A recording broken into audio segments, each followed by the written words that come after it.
안녕하세요 여러분, 넷무라울러울러 이현주입니다. 이번 영상에서는 2024년도 금요일 북클럽 고전입문팀에서 읽었던 책들을 같이 이야기 나눠보도록 하겠습니다. 처음에는 기스타프 플로베르 마담 보바리를 읽었고요. 그 다음에 D.H. 로렌스 채털리 부인의 연인을 읽었습니다. 시몬 드 보부아르의 초대받은 여자를 읽었고, 허먼 멜빌의 모비딕을 읽었습니다. 에밀리 브론테의 폭풍의 언덕과 샬롯 브론테의 제인 에어까지 읽었네요. 기스타프 플로베르의 마담 보바리 이야기부터 같이 나눠보도록 하겠습니다. 프랑스의 제2제정 나폴레옹 3세 시대에 관련된 책입니다. 1789년 대혁명 이후로 프랑스 국민들이 무언가 여기가 아닌 다른 이상적인 프랑스의 모습이 있을 거라고 생각하고 시작했던 혁명이고요. 그 이후로 많은 것들을 실망해온 상태였습니다. 낭만주의가 쇠퇴하던 시기이기도 합니다. 그래서 지금 여기에서 어떤 문제를 똑바로 바라봐야 한다는 생각이 사람들 사이에 팽배해지는데요. 그것을 플로베르가 작품 속에서 구현했다고 볼 수 있죠. 샤를르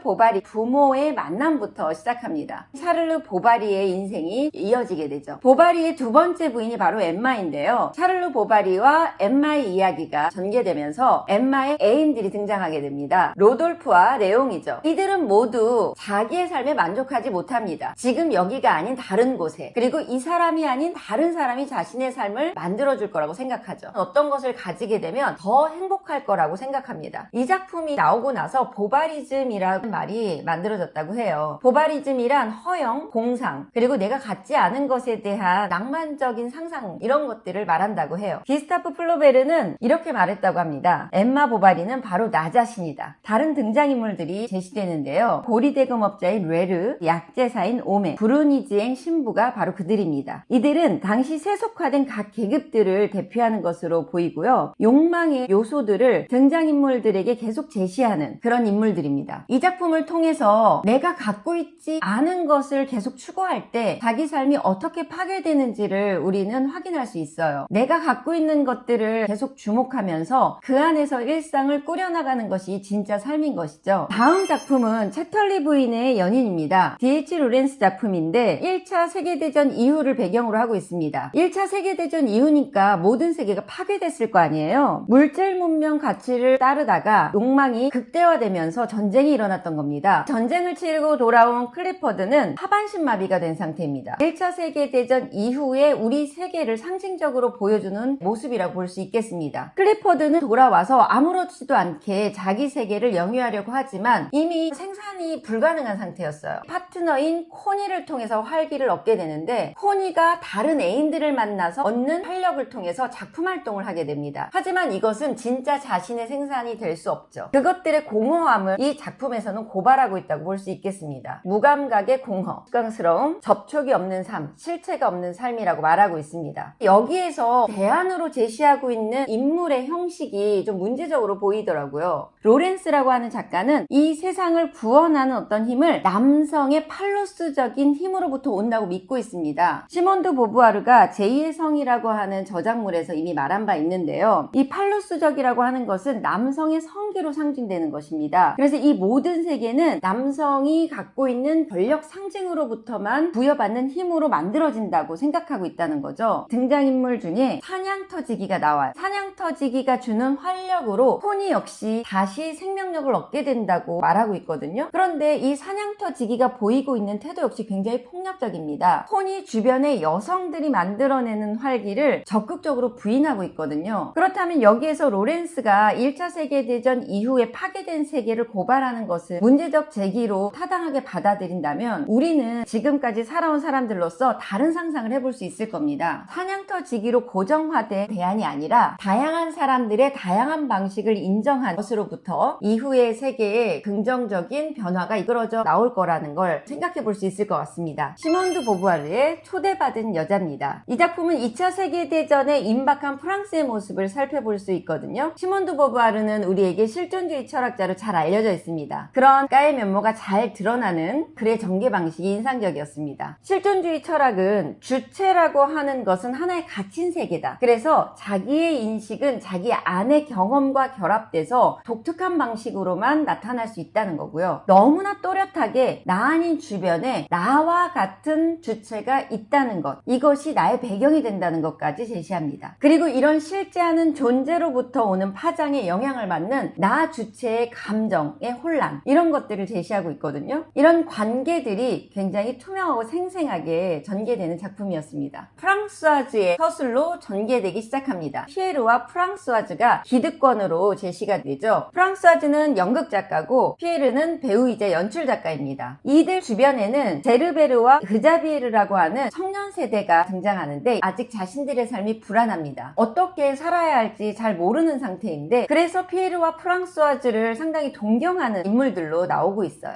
피에르와 프랑스와즈와 동등한 세대이지만 자신의 분명한 자리를 차지하지 못한 엘리자베트라고 하는 인물도 등장합니다. 피에르의 여동생이에요. 프랑스와즈를 질투하고 있는 인물로 나타나거든요. 각자의 욕망을 발현하는 방식이 나오고 자신의 욕망을 발현하는 과정에서 상대방을 파괴할 수밖에 없는 장면들이 서로 엮여서 나오고 있어요. 철학적 인식론이 반영된 소설로 인물의 심리에 밀착되어 읽으면서 나는 과연 이러한 난처한 상황에서 어떤 결정을 내릴 수 있을지를 오래 생각해보게 하는 읽기였습니다. 특히 마지막 장면에서 프랑스와자가 하는 선택은 충격적이었습니다. 나에게 어떤 고통스러움을 주는 존재가 있지만 지워버리지 않고 나의 품위를 지키는 그런 선택을 하고 싶습니다. 하지만 그런 선택을 하면 계속 고통을 견뎌야 돼요. 근데 존재들은 고통을 견디는 상태를 오래 유지하기 쉽지 않습니다. 그래서 충격적인 선택을 프랑스와즈가 하게 되는데 나는 그러면 어떻게 프랑스와즈와 다른 선택을 할 수 있을까? 그런 생각을 하게 하는 작품이었습니다. 자, 다음 작품은 모비딕입니다. 내 이름은 이슈메일이라고 해두자로 시작합니다. 모비딕은 이 작품 안에 등장하는 고래의 이름이죠. 그리고 이 모비딕을 추격하는 인물이 에이헤브 선장입니다. 에이헤브 선장은 모비딕에게 개인적인 원한이 있습니다. 개인적인 복수를 위해서 고래를 쫓고 있어요. 하지만 고래잡이 배는요, 그 고래잡이 배에 탄 사람들은 물론이고 투자한 사람들의 생계까지 감당해야 하는 배입니다. 그래서 에이헤브처럼 개인적인 복수를 목적으로 이 배를 운항해서는 안 되죠. 여기에 바로 이 작품의 비극성이 숨어 있습니다. 이 작품은 에밀리 브론테의 폭풍의 언덕, 셰익스피어의 리어 왕과 더불어 영문학 3대 비극으로 알려져 있습니다. 비극이라는 것은 등장인물과 배경이 모두 파괴되는 독자들에게 충격을 주어서 생각해보게 하는 그런 문학 장르입니다. 여기 등장인물들은 상당히 매력적입니다. 1등 항해사 스타벅은 우리가 잘 아는 스타벅스의 스타벅입니다. 2등 항해사는 스터브죠. 3등 항해사는 플래스크입니다. 이들이 선택한 작살잡이들도 매력적인 인물들이었어요. 피케그, 타시테그, 다구였습니다. 고래를 추격하는 이야기들이 여러 번 반복해서 나오고 있고요. 목숨을 건 고래 사냥 이야기들도 제시가 되어 있습니다. 고래 사냥이 성공한 이후에 고래의 부산물들을 취합하는 과정도 상세하게 묘사가 되어 있습니다. 우리가 잘 알고 있다고 생각하는 고래에 대해서도 자세한 묘사를 통해서 당시 포경업이 많은 사람들의 생계를 위해서 꾸려졌다는 문화를 이해할 수 있게 합니다. 그리고 이런 생계는 이들이 목숨을 걸어야만 할 수 있었던 것이라는 것도 알 수 있게 하죠. 이 모비딕 작품에서 가장 인상 깊었던 장면은 마지막 장면이었습니다. 읽다 보면 에이헤브 선장을 이해할 수가 없어요. 이 많은 사람들의 일상을 이런 식으로 파괴할 수 있다고? 마지막에 모비딕과 대결하는 장면에서 에이헤브 선장을 이해하게 되더라고요. 니체의 사라투스트라는 이렇게 말했다를 읽어보면 파리채로 살지 말아라 라고 이야기하는 것이 가장 인상 깊었거든요. 주변에 일어나는 작은 일에 너무 반응하면서 살지 말라라고 이해했거든요. 실패하더라도 의미 있는 대결이 돼야 합니다. 그러려면 그 상대가 내가 대결할 만한 상대여야 하거든요. 에이헤브 선장에게는 모비딕이 그런 상대였던 거죠. 그리고 끝내 파괴됩니다. 이런 면에서 생각해보면 선원들의 태도에서 더 경이감을 느끼게 합니다. 일상생활을 충실히 살다 보니까 만나게 된 상대가 괴물 같은 경우가 있어요. 모비딕이 나를 공격해올 때 나는 더 이상 물러설 곳이 없는 때가 옵니다. 그때 대부분은 무서워서 웅크리고 있다가 삶에 의해서 그냥 파괴되고 말아요. 선원들은 마지막 순간이라는 걸 깨닫습니다. 그래서 자기의 모든 힘을 동원해서 모비딕과 겨루고 파괴돼요. 에이헤브와 선원들의 모습을 통해서 내가 내 삶을 다룰 때 어떤 식으로 대응해야 하는지를 생각해보게 하죠. 그런데 여기에서 하나 더 나가서 모비딕이 대응하는 모습에서 더 큰 타격을 받게 됩니다. 그리고 이 책장을 딱 덮으면서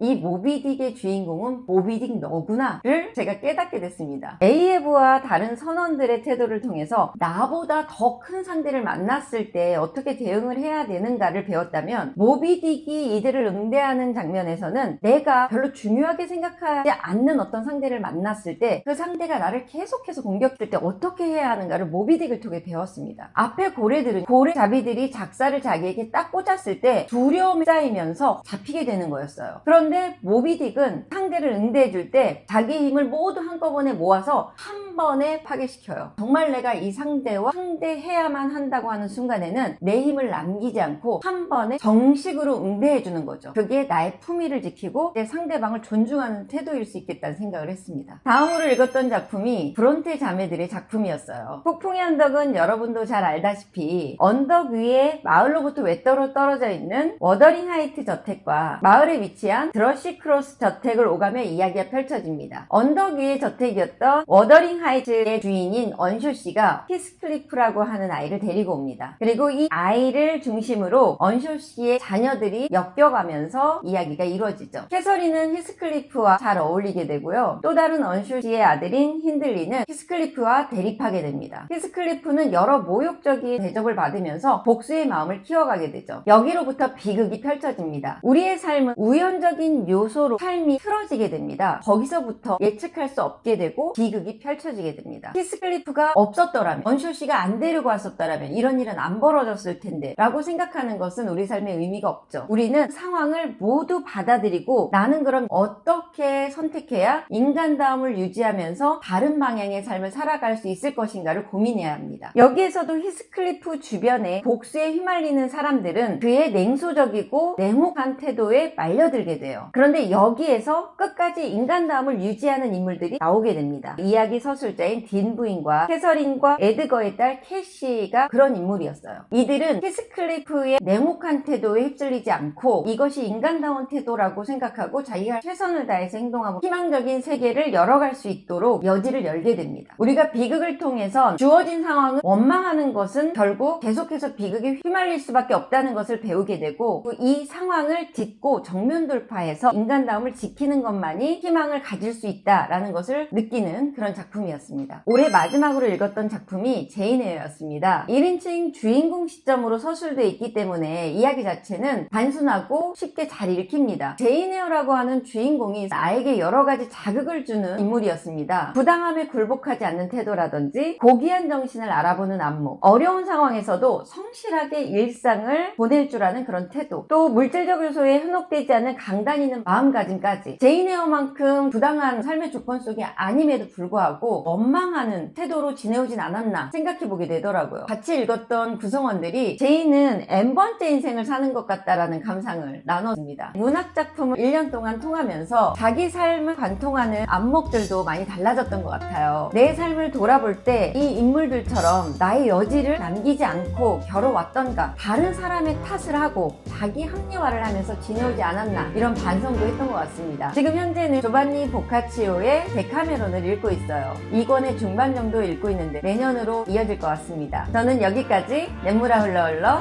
이현주였습니다.